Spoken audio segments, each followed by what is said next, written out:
Truth in Advertising, we've been telling you President Trump will be signing executive orders. Here he is. And in particular, violent crime. Today we're going to be discussing it. And I watched as a very incompetent mayor from Chicago said, well, what do they know? They only arrested 9 people. I said, 9 people? We didn't arrest 9 people. We actually arrested a total of well over 1,000 people. We took hundreds of guns away from young kids that were throwing them around like it was candy.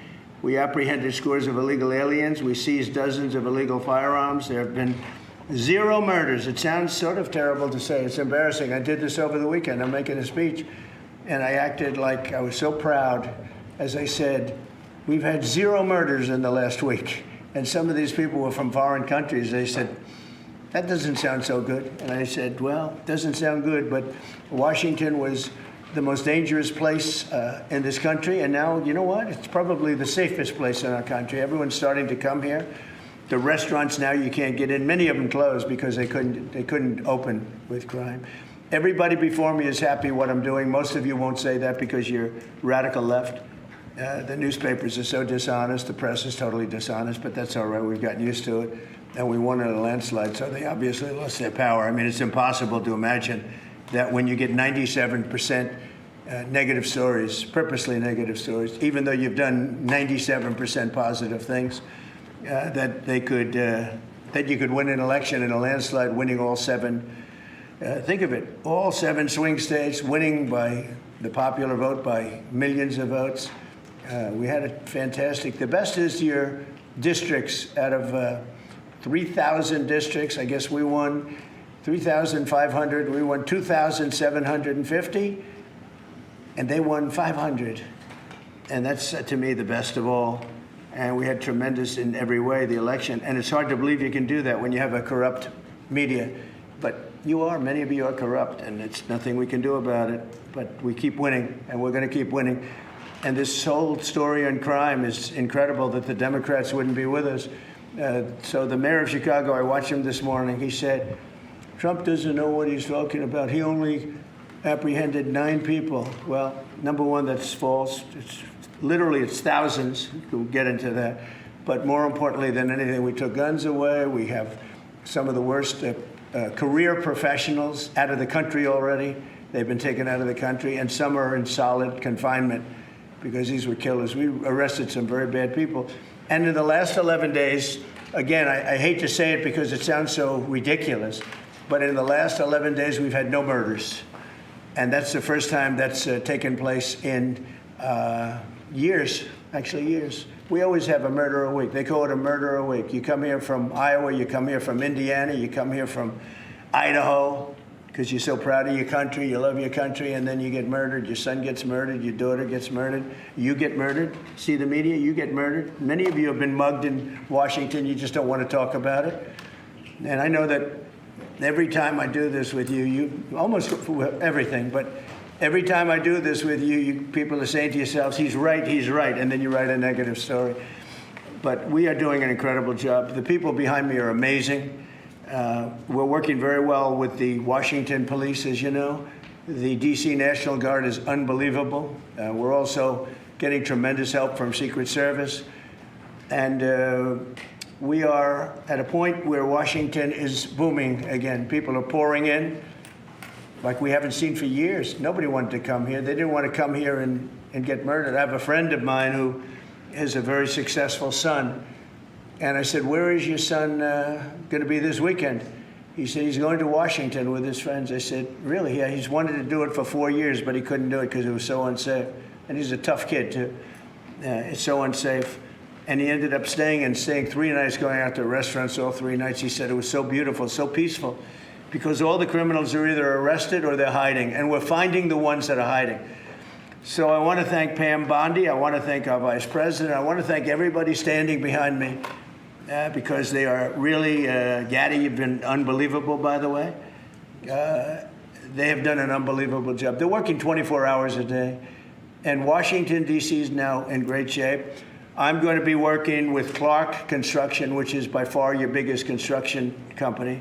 And we're going to also beautify Washington. We're going to rip down the broken medians, fix them. We're going to put asphalt on the roads. We're not ripping them apart like these stupid people do. They rip a road down to the dirt, and then they spend 5 years in building the new one, and then it starts settling. You know, the whole thing is so crazy. And they'll spend hundreds of millions of dollars on a road. I'll spend about $2, and it'll look better. So we're going to be replacing medians. We're going to be replacing much of the asphalt in the road, which in the city, which is in bad shape. We have great stripers. We have great contractors, but we have to let them do the thing. The Congress has said that they'll give us whatever money is needed to fix up the Capitol. This is the Capitol. And we're not going to spend a lot. It's going to go fast, and it will be spotless. And we want it spotless for the World Cup and for the Olympics. You saw the World Cup was here the other day. And come to think of it, there's your trophy for the World Cup. In fact, it's solid gold. That's actually solid gold, so heavy that some of the people in this room wouldn't be able to lift it up. I think what I'm going to do is place it right above the angel, right over there. That's solid gold, too. We're going to put it right up there. Look at that. There's a solid gold trophy. They know how to get to me, you know. I like the angel better, to be honest with you.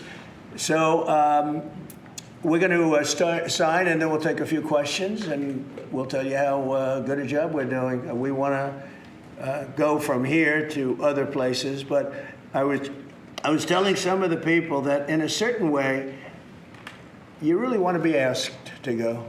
You know, I hate to barge in on a city and then be treated horribly by corrupt politicians and bad politicians, like a guy like Pritzker. He ought to spend more time in the gym, actually. This guy is a disaster. Gavin Newsom's a disaster. When we went, we saved Los Angeles. You wouldn't have been able to have the Olympics in Los Angeles. You're barely able to have it now. They did lose 25,000 houses to a fire that should have never occurred, because they didn't let the water come down from the Pacific Northwest, which you guys don't want to write about. I had to break into the water supply to let the water down. And even now, we want more. We can have much more. It's less than half of what should be coming in.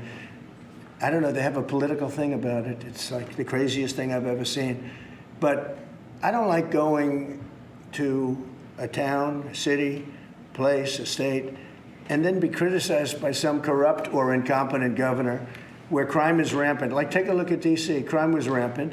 It was at the all-time worst. It got really bad during the Biden 4 years. And then I have a mayor stand up and say how crime has reached a 30-year low. 30-year low. People are being killed left and right. And it's not a 30-year low. Think of it. So for 11 days, there's been no murders. The record goes back years where that's happened. They haven't seen that happen in years. And then people stand up, and instead of thanking us, which they should do, and she's not that bad. She's better than most. But, you know, you have people I watched in Illinois. Chicago, Illinois is a disaster. I have property there. It's a disaster what's going on in Chicago. And you get Pritzker, he's violating our rights. I think this is another men and women's sports thing. I think this is one of those, you know, they call them 80-20 issues. I call them 97-3. I think the Democrats better get smart. And, you know, politically, I hope they don't. But actually, in terms of love for the country, I hope they do, because it would be good to work together. So I'm thinking about, you know, when I have some slob like Pritzker criticizing us before we even go there, I made the statement that next should be Chicago, because, as you all know, Chicago's a killing field right now. And they don't acknowledge it. And they say, we don't need him. Freedom, freedom. He's a dictator. He's a dictator. A lot of people are saying maybe we like a dictator. I don't like a dictator. I'm not a dictator. I'm a man with great common sense, and I'm a smart person. And when I see what's happening to our cities, and then you send in troops, instead of being praised, they're saying you're trying to take over the republic.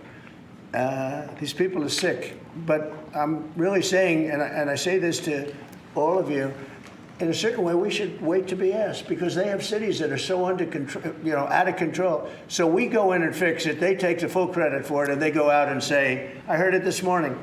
They're saying how well they've done over the last 10-day period, that they set record lows. They don't say that we're there with very tough people, by the way. They have to pass a toughness test. Otherwise, they're not working for us. So, and we're allowed to do that now, according to the United States Supreme Court decision.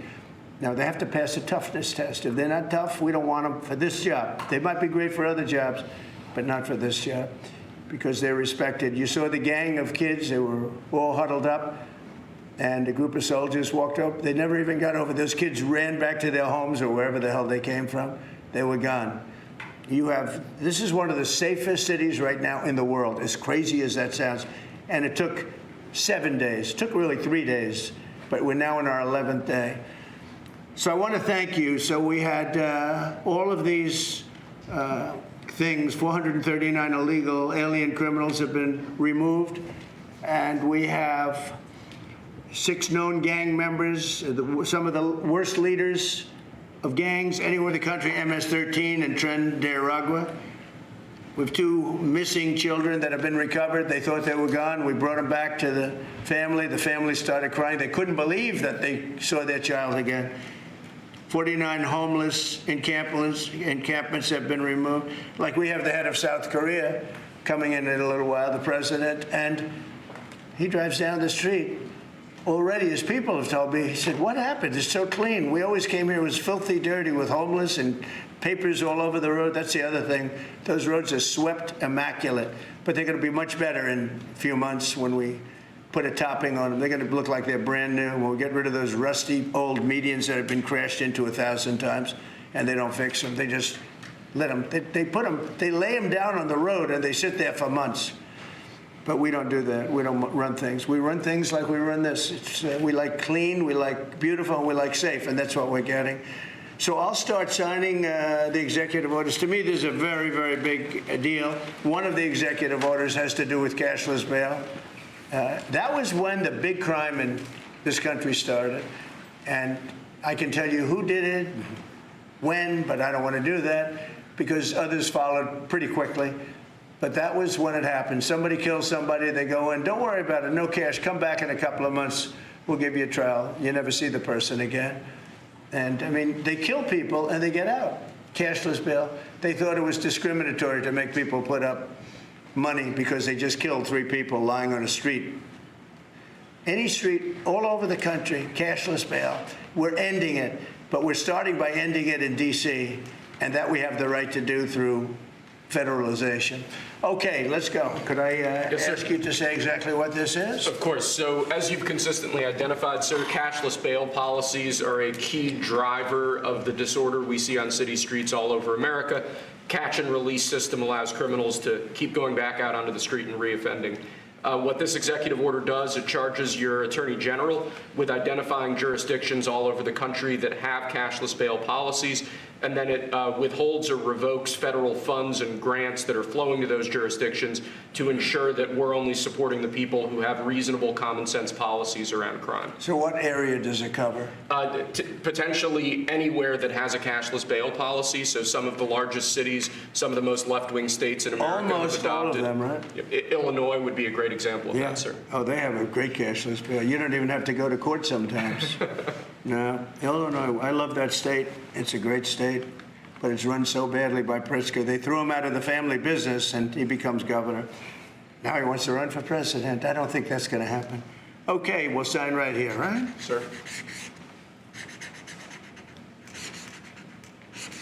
So important. And this isn't Republican, Democrat. This is, and by the way, most Democrats agree with us. But this is just, we got to bring our country back. Okay? That's a big one. Also on the issue of cashless bail, sir, this is a D.C.-specific executive order. In addition to the measures that we're taking that are quite similar to what we're doing around the country, in D.C. in particular, the objective is holding as many criminal defendants in federal custody and subjecting them to federal charges as possible.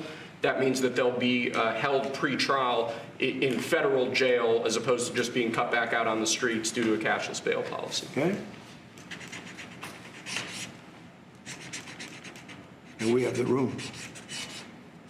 And by the way, the prison they have in D.C. is horrible. It's horrible. People were subjected to live in that dog trap for so long, so unfairly.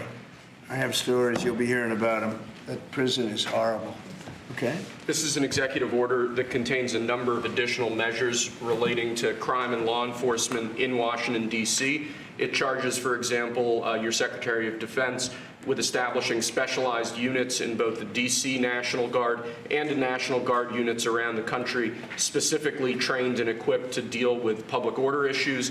It charges all of your various federal law enforcement agencies with hiring additional personnel to allow them to surge personnel to Washington, D.C. to deal with the current emergency here. It does a number of other things in that space, and it also asks the Attorney General to look at D.C. Metropolitan Police general orders that have currently impeded law enforcement efforts in the city, and to potentially look at unwinding those that are stopping the police from doing their job effectively. And are we going to ask this to be codified by Congress, all of these things? I think we could potentially, yes, sir. I think so. I think we should. I think we'll get it to. I think Democrats will vote.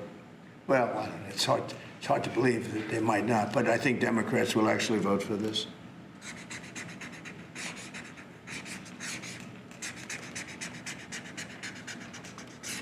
There's no auto pen that can do that, right? Look at that, Pam. Is that a good signature?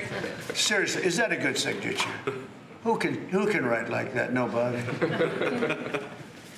I don't know. That's the other thing. I assume we're looking at the whole auto pen scam. Sir. Because the person that ran it said he spoke to it briefly twice about nothing. That means that all those pardons that he gave to some very bad people, very unpatriotic people, very evil people, it looks to me like those pardons are worthless. Because, number one, you shouldn't use an auto pen very specifically. But if you do, it has to be a very good reason. And they have to know that the president wanted it. The president didn't want this. The president didn't know he was alive, okay? He never approved any of this stuff. He wasn't for open borders and all the other things. He was never for open borders. I've known Biden a long time. He was never very sharp, but he was never in favor of open borders and all of the other things he did to destroy our country. Let's go. Lastly, sir, this is an executive order on flag burning. It charges your Attorney General. Would you listen to this? This is very important. Flag burning. All over the country, they're burning flags. All over the world, they burn the American flag. And as you know, through a very sad court, I guess it was a 5-4 decision, they called it freedom of speech. But there's another reason, which is perhaps much more important. It's called death. Because what happens when you burn a flag is the area goes crazy. If you have hundreds of people, they go crazy. You could do other things. You can burn this piece of paper. You can, but when you burn the American flag, it incites riots at levels that we've never seen before. People go crazy. In a way, both ways. There are some that are going crazy for doing it. There are others that are angry about them doing it. Do you want to discuss that? Sure. So what the executive order does, sir, it charges your Department of Justice with investigating instances of flag burning, and then where there's evidence of criminal activity, where prosecution wouldn't fall afoul of the First Amendment, and instructs the Department of Justice to prosecute those who are engaged in these instances of flag burning. And what the penalty is going to be, if you burn a flag, you get 1 year in jail. No early exits, no nothing. You get 1 year in jail. If you burn a flag, you get, and what it does is incite to riot. I hope they used that language, by the way. Did they? Yeah, incitement is. Incite to riot. And you burn a flag, you get 1 year in jail. You don't get 10 years, you don't get 1 month. You get 1 year in jail, and it goes on your record. And you will see flag burning stopping immediately, just like when I signed the Statute and Monument Act. 10 years in jail if you hurt any of our beautiful monuments. Everybody left town. They were gone. Never had a problem after that. It's pretty amazing. We stopped it. But this is something that's, I don't know, in a certain way, it's equally as important. Some people would say it's more important. Because the people in this country don't want to see our American flag burned and spit on. And by people that are, in many cases, paid agitators. They're paid by the radical left to do it. You talk to these people, they don't even know, half of them don't even know what they're doing. They say, I don't know, they gave me money to do this. I see the same things that you do. They're bad people. They're trying to destroy our nation. That's not working, because I think our nation now is the most respected nation anywhere in the world, by far. You saw that with the European leaders on Friday. You saw that with NATO, where they agreed to go from 2% no pay to 5% fully paid up, trillions of dollars paid. where they respect your president to a level that they jokingly call me the president of Europe. They call me the president of Europe, which is an honor. I like Europe, and I like those people. They're good people. They're great leaders. And we've never had a case where 7 plus really 28, essentially 38 countries were represented here the other day. 38 European countries were represented. European and other countries were represented, and it was a great meeting. But your country is respected again. I say it all the time. 1 year ago, our country was dead. Everybody said it. We had a dead country. We were not going to survive. Now we have the hottest country anywhere in the world. So it's an honor to be involved, and this group has a lot to do with it, right behind me.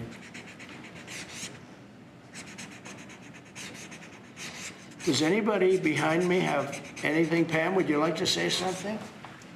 Sure, President. Thank you for keeping D.C. safe. You know, just a couple examples of a mother, a single mom, whose house was burglarized, and the defendant got out on cashless bail, went back the next night and burglarized her house again. That's why this is so important. A man got in a fight with another guy. He had a gun. He was let out. Next night, he got out, went back, and killed him. So that's why it's so important, President, what you're doing. And thank you for protecting the American flag. And we'll do that without running afoul of the First Amendment as well. And President, I think I think Gadi Serralta had something he wanted to give you on behalf of all the law enforcement who are out there every Mr. single President, night. Yes. Thank you for putting me in charge of this surge as the Director of the United States Marshal Service. It's the oldest law enforcement agency. It was created in 1789. So on behalf of all the federal law enforcement agencies that we're working with and those that have yet to join the team, we thought it was only appropriate to present you with an honorary United States Marshal Service badge. And this badge comes with this little item right here, which is a handcuff key, Mr. President, because you continue through your policies and your efforts with your staff to unhandcuff law enforcement officers all over this nation. And I can tell you personally that they thank you for that. Thank you. That's You beautiful. can continue unhandcuffing law enforcement. That's a very great honor. I'll save that and put it someplace up, which is important. Thank you very much, Gary. I appreciate it. Thank you very much. Really nice. Thank you. That's very nice. Thank you. Well, we love those people.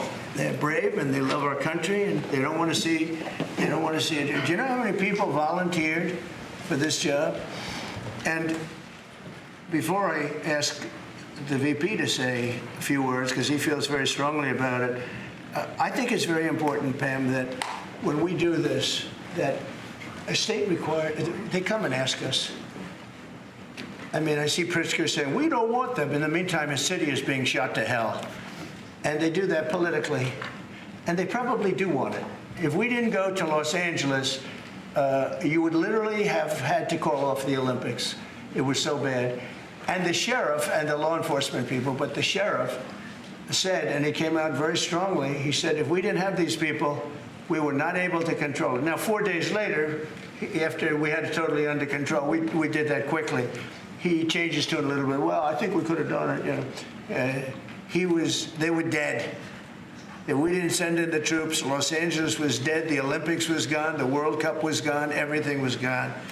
We did a great job. And Newsom, he's an incompetent governor. But I think people should want us to be there, because otherwise all they'll do is complain as we do our job. So we'll have to think about that, okay? We go in, like in Washington, we go in and the people that are here that have been doing, I don't want to say terrible, because she happens, you know, she's a nice woman, yes. I don't care about if she's nice, you know, I really don't care. I want her to do, I'd rather have her be horrible, but do the job. But we come into Washington and we have the 11 best days they've had here in 2 centuries. I mean, they've never seen anything like it. Let's go 2 decades. In over 20 years, they haven't seen anything like what happened. And now they're out there saying, we don't have crime in Washington. Well, that's true. For 11 days, you don't have crime. But before that, everybody was getting hit and mugged, and you people could not walk to your office without security. That's how unsafe it was. So I think we should really let them have their city, let their city go to hell, and when they come and beg us to help. The only problem is we want to save it for the people, because the people want us there. The people here, 95% of the people here want us. The real people, not the people you find on, I don't know where you find these people. You have one person that has a broken nose. Where'd you get it? Well, I was mugged. Good. Do you want to see Trump here with? No, I don't want. A woman has a broken nose. She got mugged. But she's saying she doesn't want any protection. It's all made up fake news. It's just fake news. I don't know where you find these people. Anyway, would you say a couple of words, please? And then I'm going to ask JD to say something.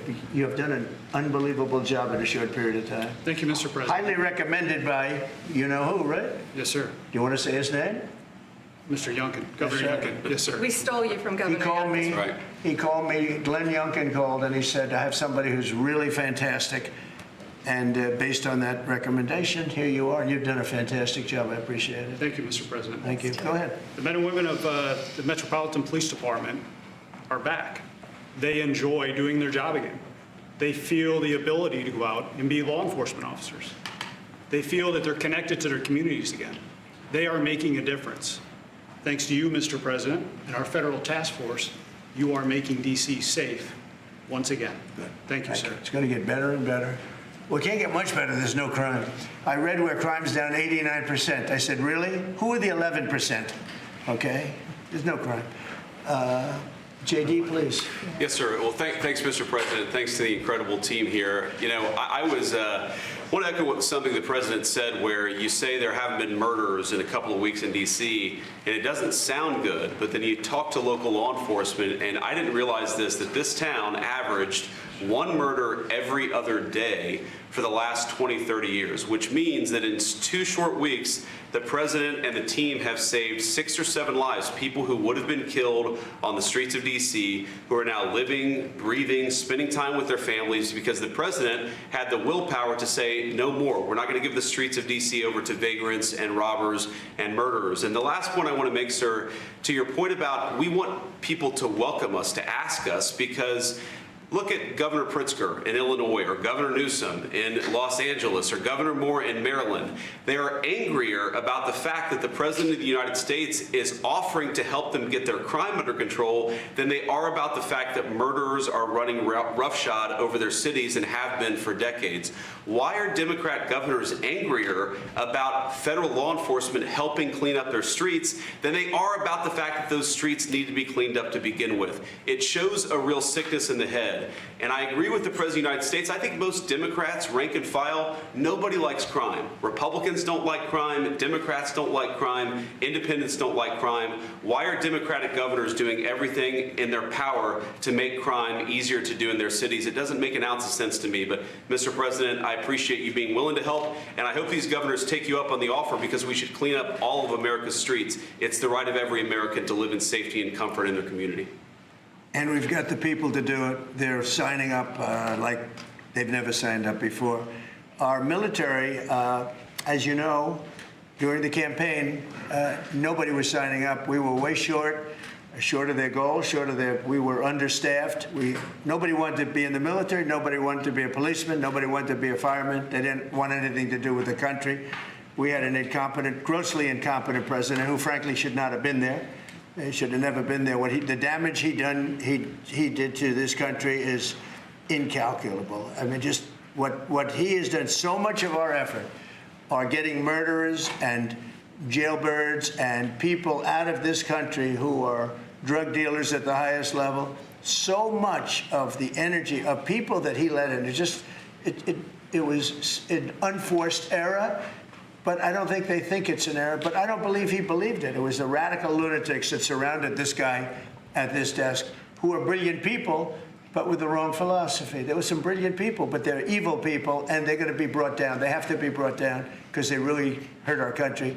But we're getting it back very quickly. And I'll tell you something, our country's now it's stronger. I think we're more respected than we've been respected in 100 years. I'm Steve Doocy. I'm Brian Kilmeade. And I'm Ainsley Earhart. And click here to subscribe to the Fox News YouTube page to catch our hottest interviews and most compelling analysis.